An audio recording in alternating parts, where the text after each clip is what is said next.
दो वस्त्र की महत्वता होती है। देवोत्तमी एकादशी ऐसी कोई माता नहीं होगी जो अपने घर में तुलसी जी का पूजन नहीं करे। कार्तिक महीने के पीछे के जो 5 दिन 7 दिन पचवीगन के होते हैं, सुन रहे सारी बहू बेटियां और माताओं से कि न सास बुरी होती है न बहू बुरी होती है। सास नहीं चाहती कि मैं कोई अपशब्द बोलूं, वही बहू भी नहीं चाहती कि कोई अपशब्द बोलूं, और ललाट पर जब कर्म करती उल्टी पड़ती है तो अपने आप चिपचिपा से अपशब्द निकल नहीं देती है। यह कर्म करती है। अब ऐसे समय पर क्या करोगे?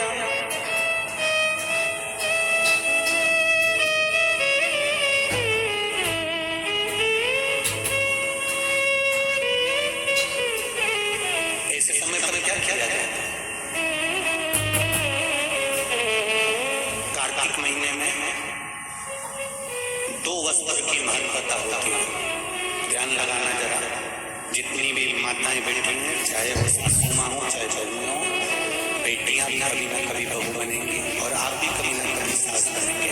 इस कार्तिक महीने में 2 वस्त्र परिधान है, एक पीले कलर का वस्त्र और एक लाल कलर का वस्त्र। एक पीला वस्त्र है, एक लाल वस्त्र।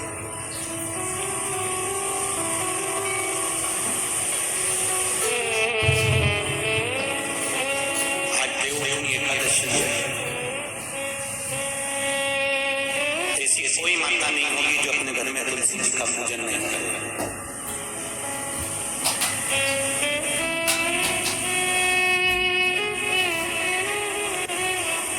घर की माँ यदि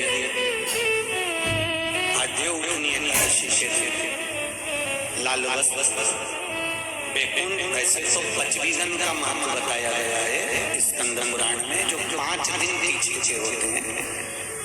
अवलंबनी से जो क्रम पचवीगन का चालू होता है, पूर्णिमा तक बैकुंठ चतुर्दशी से तक उसका जो महत्व, इन 5 दिनों की महत्वता वैसे स्कंद पुराण में कही गई है, पर आप समझें उसको।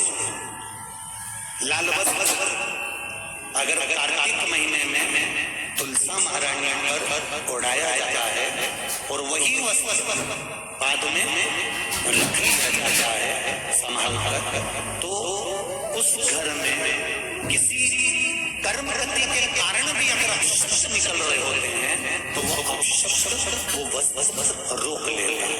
वो बस रोक। कौन सा वस्त्र? लाल वस्त्र, पीला वस्त्र।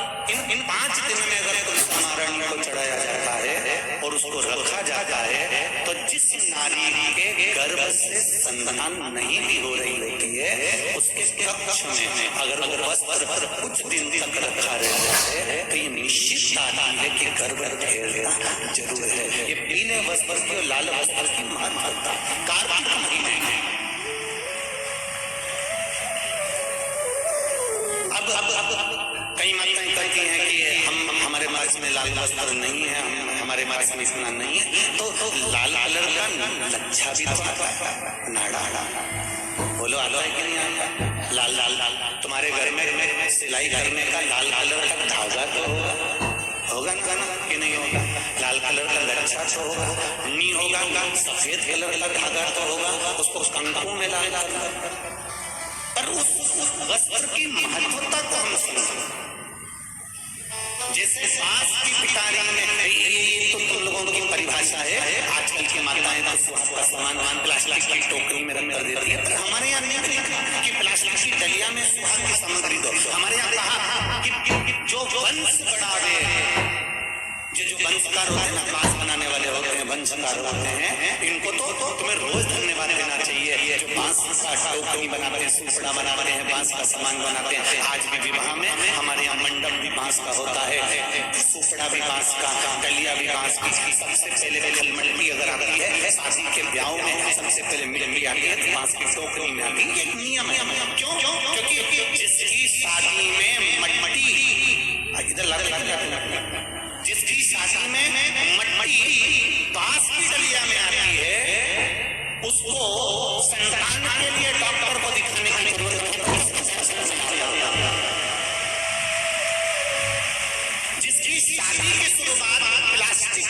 से होती है, फिर उसको टेस्ट भी करवाना ही पड़ता है।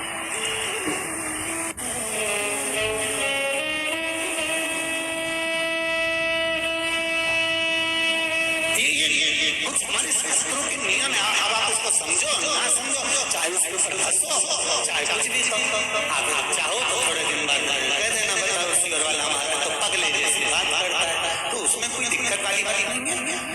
पगले का अवार्ड हमको ही मिलने वाले, उसमें कोई दिक्कत वाली बात नहीं है। उसको समझो कि हमारे सनातन धर्म में ये वंशकार, बांस का सामान बनाने वाले, बांस की गलियां बनाने वाले, बांस का सुसड़ा बनाने वाले सबसे पहले ये वंशकार हुए, फिर खवास नाई ये हुए, फिर चर्मकार हुए, जूता चप्पल बनाने वाले, फिर अन्य जितने जितने हमारे यहाँ इनको लोग कहते कि इनको हमारे यहाँ से हटा दिया, ऊंची जाति वालों ने इनको पीछे हटा दिया। कोई इनको पीछे हटाने वाला नहीं है, केवल तुम्हारी बुद्धि से लोग तुमको प्रश्न कर रहे हैं कि हमको नीचा दिखा रहे हैं, हमें ऊंचा दिखा रहे हैं। किसी जात में, किसी समाज में ये नहीं कहा गया कि इनको नीचा दिखाना। प्रत्येक समाज में, चाहे ब्राह्मण के घर की शादी हो, चाहे क्षत्रिय के घर की शादी हो, चाहे वैश्य के घर की शादी हो, सबसे पहले वंशकार की डलिया आती है, वंशकार आता है। सबसे पहले हमारे यहाँ अगर पादुका बनाई जाती है तो सबसे पहले चर्मकार आता है, सबसे पहले हमारे यहाँ खवास आता है। पहले इनको लाकर दिखाया जाता है। पहले संबंध भी सेठ खुद नहीं जाता था करने के लिए, खवास जाता था, वंशकार जाता था, ये जाते थे, संबंध पक्का कर आते थे और शादी हो जाती थी। लड़का देखा ना, लड़की देखते, ये सब साथ में चालू हुआ। अब दुनिया के लोगों ने अपनी राजनीति को अखाड़ा बनाने के लिए कह दिया कि ये समाज नीची हो गई, ये समाज ऊंची हो गई, इसको पिछड़ा में कर दिया, इसको उसमें समझा दिया। कोई नहीं कर रहा किसी को। भगवान की ये पोथी रखी है श्री शिव महापुराण में, जिस पे रखी है इसके 4 पाए, 1 2 में बैठे हुए थे ऋषि नारद, श्रीमन नारायण, श्रीमन श्रीमन 7 बार देव ऋषि नारद ने नारायण नारायण नारायण नारायण कहा। कहने पर देव ऋषि नारद ने बोला, सुनो साहूकार जी, सुबह के समय पर जब आपकी बहू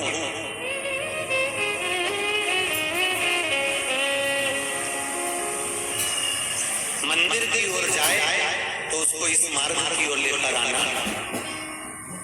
मैं आपको ज्ञान उपदेश दूंगा और वो ज्ञान उपदेश आप बहू को श्रेष्ठ दे पाए ना दे पाए, वो बहू सम्मुख में बैठकर सुनेगी तो उसको प्राप्त होगा। ये देखो वही कथा आ गई। आप खाओगे आपका पेट भराएगा, आप सुनोगे आपका कल्याण होगा। बेटों बेटियों को लेकर आओ, बहुओं को लेकर आओ, बच्चों को लेकर आओ, उनके सुनने से उनका साहूकार घर गए, बहू से कहा, बेटा एक संत अपने गांव में आए हुए हैं और वृक्ष के नीचे बैठे हुए हैं, चलो आप चलकर उनसे अपने प्रश्न को कर लो।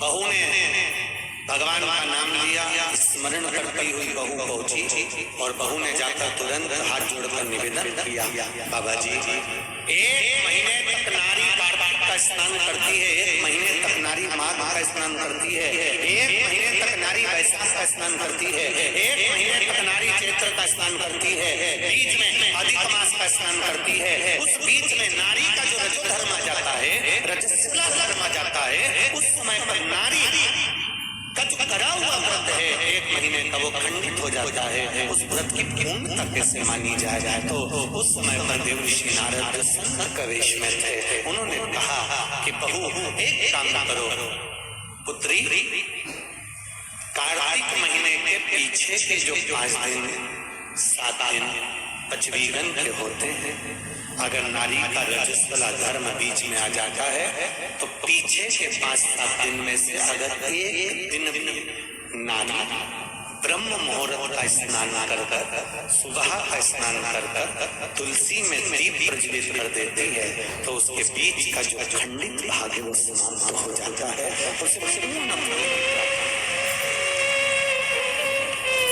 अब फिर सुन लीजिए अच्छे से, अगर मान लो वो पचवीगन में ही नारी का रजो धर्म आ गया तो बहुत बहुत ध्यान से सुनना ये कथा, हरिहर्ष महापुराण की कथा जो भिगनगांव वालों को मिली है, संपूर्ण विश्व के कल्याण के लिए। बहुत ध्यान देना, हर नारी का प्रश्न है, प्रत्येक नारी के प्रश्न ये सम्मुख में रहता है। मान आपने कहा कि रजो धर्म आ गया मध्य में, तो आप पीछे के 5 दिन स्नान करो, वो 5 दिन में अगर रजो धर्म आ गया, ये देखो वही कथा आ गई। आप खाओगे आपका पेट भरेगा, आप सुनोगे आपका कल्याण होगा।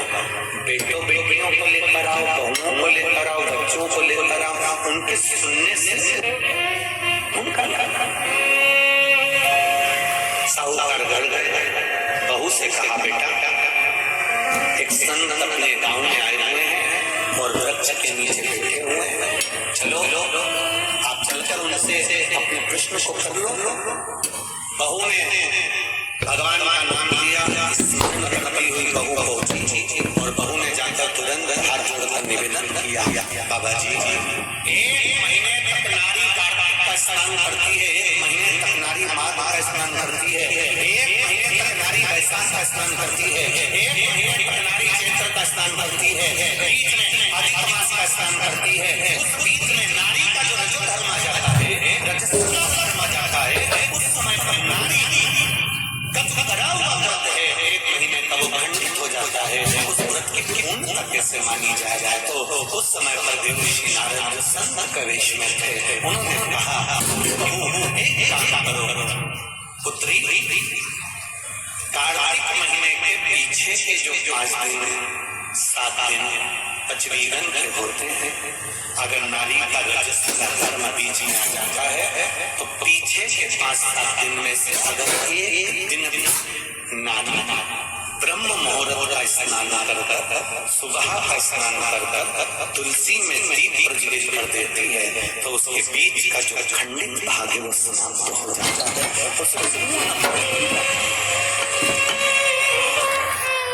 अब सुन लीजिए अच्छे से, अगर मान लो वो पचवीगन में ही नारी का रजो धर्म आ गया तो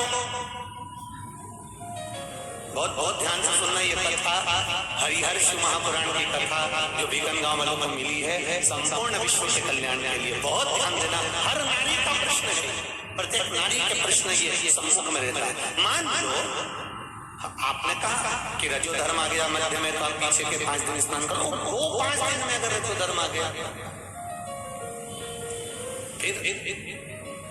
शिव महापुराण की कथा कहती है घर में रहने वाली कोई कुंवारी कन्या, घर में रहने वाला कोई पुत्र, घर में रहने वाला पति, घर में रहने वाली सास, घर में रहने वाली कोई सौभाग्यवती नारी, जेठानी, ननन, देवरानी, या घर में रहने वाला कोई पुरुष अगर बाहर स्नान करने नहीं भी जा सकता, ब्रह्म मुहूर्त में प्रातः के समय पर यदि तुलसी में एक दीप और एक संध्या के समय पर दीप लगा देता है तो भी नारी का नियम पूर्ण हो जाता है। वो नियम खंडित नहीं, वो नियम खंडित नहीं।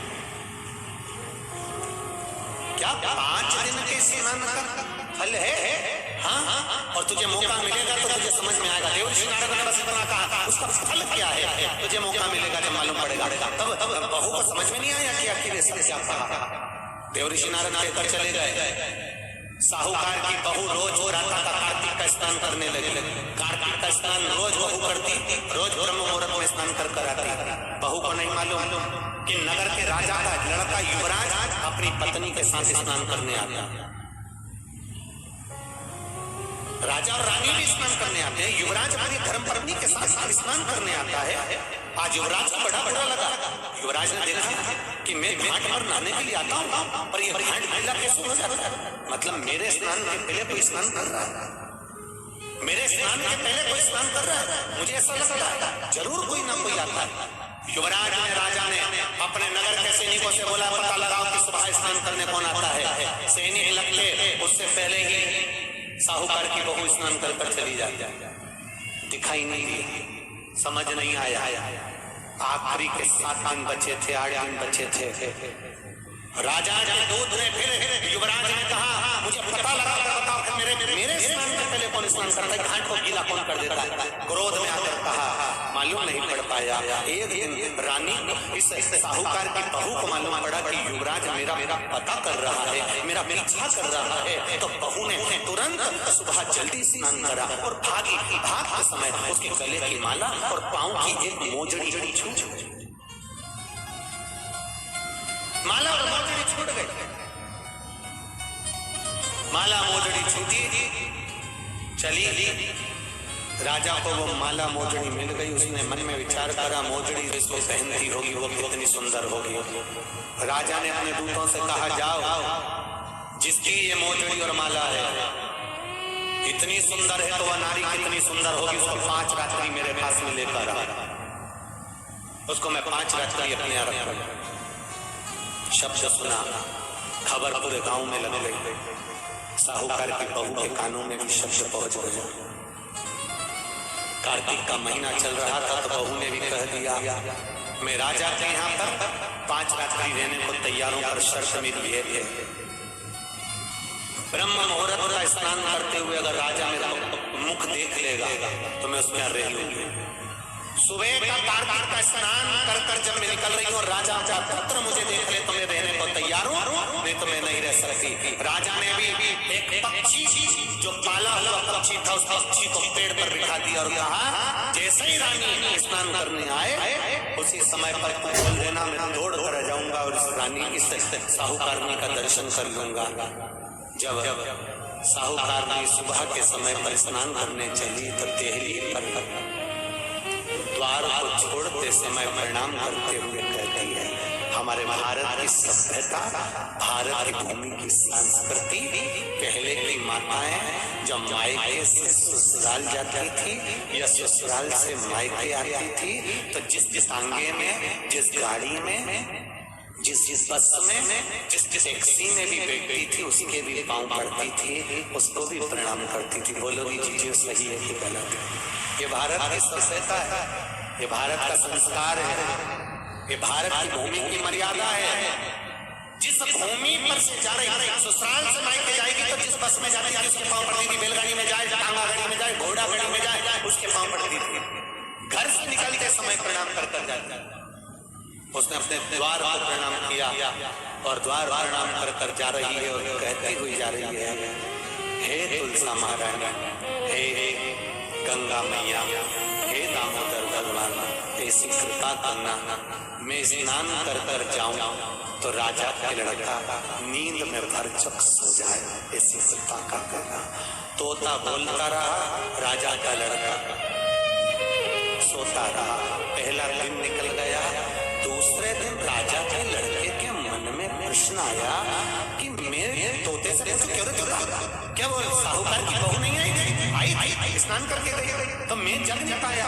उसने विचार करा, कुछ ऐसा काम करता हूँ, पुड़िया में लेट गया मिर्ची, रात्रि को डाल लिया आंख में, रात भर नींद नहीं आएगी। साहूकार ने फिर चली, द्वार को छोड़कर प्रणाम करा, दरवाजे को प्रणाम कर कर, द्वार को पूजन कर कर, जब प्रणाम कर कर चली तो निवेदन कर कर चली, हे द्वार देवता, राजा के लड़के को सुना देना। तो ये स्कंद पुराण की बात शिव महापुराण में भी लिखी गई। पशुपति व्रत में एक नियम है, जब मंदिर में दिया लगाकर जाते हो तो घर के दरवाजे पे राइट सीधे हाथ पर दिया लगाते हो। बोलो सही है? सीधे हाथ पे दिया लगाने का महत्व क्यों है? क्योंकि हम मंदिर से चलकर जब आते हैं अपने घर के सीधे हाथ की ओर जब दिया लगाते हैं तो भगवान से निवेदन करते हैं कि मेरा ये द्वार है और आपके भरोसे पर है, आपको संभालना है। एक पत्र आया है, उसको देखते हैं।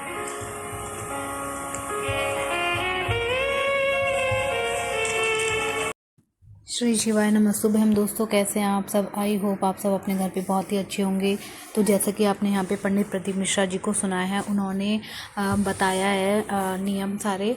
और 2 नवंबर को कल देवउठनी काशी है, देव दिवाली है, तो तुलसी पूजन कैसे करते हैं, तुलसी विवाह कैसे करते हैं और उसका क्या नियम होता है। और जो भी मेरी बहनें पूजा पाठ कर रही हैं कार्तिक में, अगर रजस्वला धर्म बीच में आ गया तो उन्हें क्या, उनका नियम कैसे पूरा होगा, ये सभी जानकारी उन्होंने यहाँ पे कार्तिक माह के बारे में दी है। तो जो भी लोग ये वीडियो देख रहे हैं पूरे नियम के साथ आप ये पूजा पाठ करें। और कार्तिक का जो महीना है उसमें जो भी 4-5 दिन रह गए हैं उसमें आप अपना पूरा जो दीपदान है वो ज़रूर करें। 365 का 365 बत्ती का जो दिया होता है उसका दीपदान ज़रूर करें। इसका बहुत ही महत्व है, पूरे साल का आपको फल मिलेगा।